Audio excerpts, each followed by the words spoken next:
ગુજરાતના લોકસેવક માનનીય શંકરભાઈ ચૌધરી સાહેબ આપણી વચ્ચે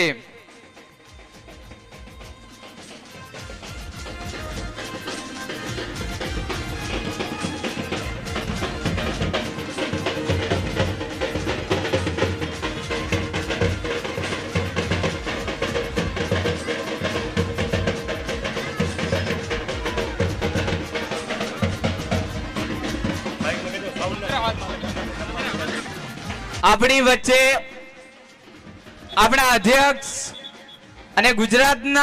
અને ગુજરાતના લોકસેવક એવા માનનીય શંકરભાઈ ચૌધરી સાહેબ આપણી વચ્ચે ઉપસ્થિત થયા છે, તો તાળીઓના ગગડાટથી, જોરદાર તાળીઓના ગગડાટથી વધાવી લઈશું માનનીય शंकरभाई चौधरी साहब ने। गुजरात के लोक सेवक और हमारे गुजरात अध्यक्ष साहब श्री शंकरभाई चौधरी का आगमन हो चुका है। हम तालियों